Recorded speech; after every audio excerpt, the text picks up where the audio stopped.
So my question to you, what are the other countries?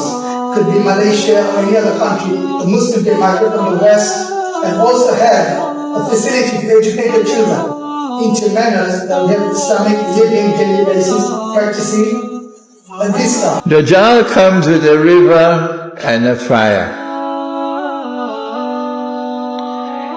But his river is a fire. And his fire is the cool waters of a river. So I would go without thinking. I will not even I'll go close my eyes and I'll live in Indonesia.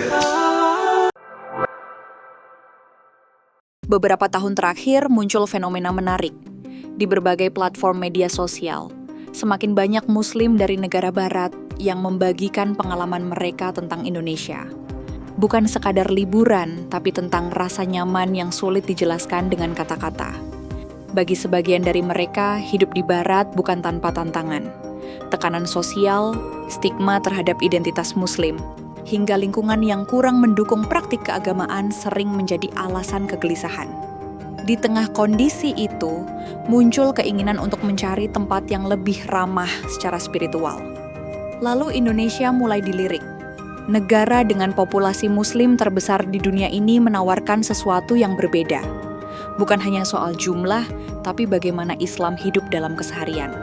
Dari suara azan yang terdengar bebas, makanan halal yang mudah ditemukan, hingga budaya masyarakat yang cenderung hangat dan terbuka. I'm currently in Indonesia and I just need to share with you the most beautiful interaction I've ever had with a complete stranger that has moved me to literal tears. 2 literal tears. For context, Indonesia is a predominantly Muslim country. Going into this travel, I wanted to see as much of Indonesia as possible. At one point in my trip, I went to Komodo Island. I wanted to see that beautiful high mountain viewpoint in Padar for sunset. It was a long trek up there, a lot of steps. And I got to a point where I said, okay, I'm here, there's a whole bunch of tourists. And there was this guy, maybe in his 50s, maybe in his 60s, who was sitting there, and I could tell he's a local because everyone around him were tourists. He sees me, and he comes up to me, and he asks me, are you Muslim? This is not just him. From every island I've gone to and I've met local people, the first question they ask me is not, where are you from? What's your job? What's your name? All that stuff. The very first question they ask me is, are you Muslim? And this is even the kids. There's one interaction I had where there's a group of kids and they came to me and you can see that they were trying to build up the courage and they asked me, are you Muslim?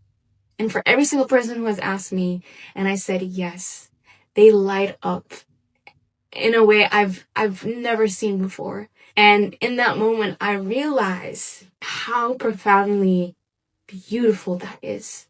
But the one with the guy on the mountain, and he talks about Islam, and at some point you can tell he's never met, a Black, Muslim, African, also American, Muslim woman. And he asked me for a picture, and you can see just the pride and nur radiating off of him. One thing you notice right away in Indonesia is how beautiful people are in a way where you can see their intentions radiating off them. This intention of kindness and love and care. And how that light is so strong. So as we were wrapping up that conversation and I let him know, I gotta start going down those stairs, he says the most beautiful thing someone has ever said to me that is a stranger. He says, Inshallah, I'll see you in Jannah.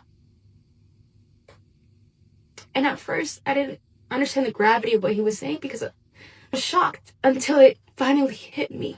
The chances of us meeting again is as close to 0% as possible in this lifetime. And so when he said, Inshallah, the next time I see you in Jannah, he understood that. I wasn't planning to cry here, but subhanAllah, that truly, truly moved me. And this is every interaction I'm having. My response was, Inshallah, I'll see you in Jannah Firdausa. And then I made my way down that mountain, and it all hit me at once. This trip to Indonesia and the people that I've met and the lessons I've learned. The crazy part of the story is that I had never planned to come to Indonesia. I was supposed to go to Umrah for Ramadan. But the weekend before I was supposed to leave, the war happened. And I did not give up.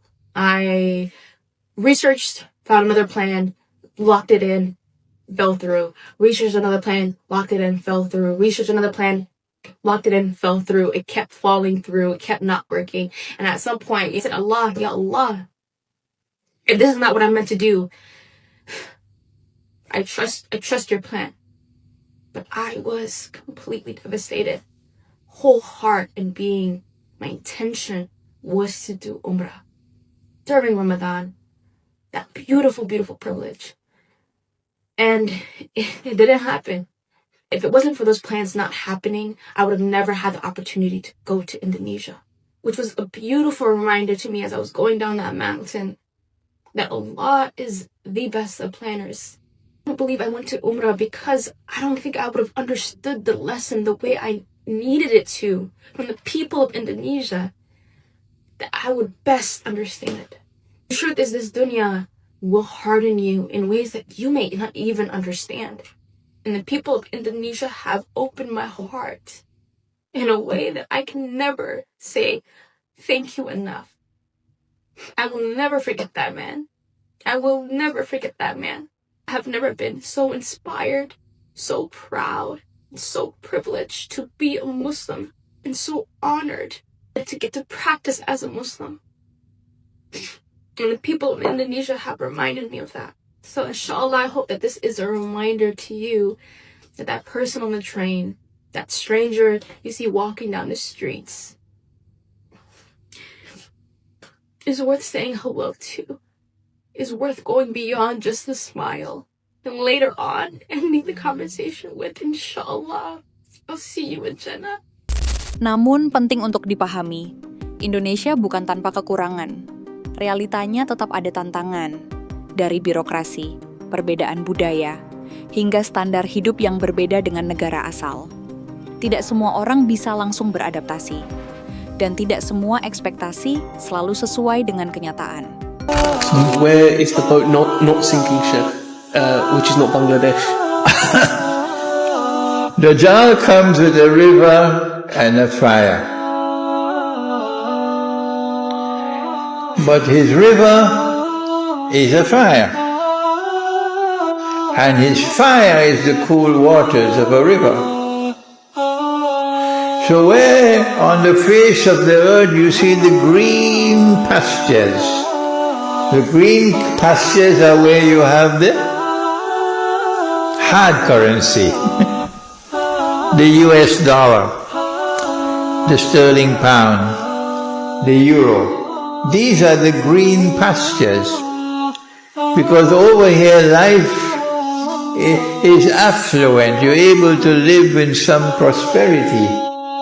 This is Dajjal's river, but this is in fact his fire. And over there where life is miserable, you can't even get a job. The money is worthless. People are suffering. And that looks like the fire. But that's the river. So I would go without thinking. I will not even I'll go close my eyes and I'll live in Indonesia. Because yes, people are suffering. And yet, I have never seen sweeter smiles, both from men and women.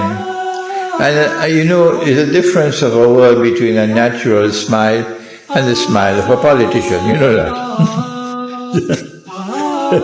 The sweetest smiles I have ever seen in my life, both men and women, are in Indonesia, the poorest people. That's the purity of the heart. You look at the smile, and you know the heart. So too in Pakistan, in the villages, in the mountainsides, that's where you go when you want to make hijrah. Yang jelas, Indonesia menawarkan sesuatu yang jarang ditemukan di banyak tempat lain. Keseimbangan antara kehidupan modern dan nilai spiritual, antara kebebasan individu dan kebersamaan sosial. Dan mungkin di tengah dunia yang semakin cepat dan kompleks, hal sederhana seperti itu justru menjadi sesuatu yang paling dicari. Menurut kalian, apakah Indonesia bisa menjadi tempat hijrah ideal bagi Muslim di dunia? Atau semua ini hanya soal sudut pandang? Tulis pendapat kalian di kolom komentar.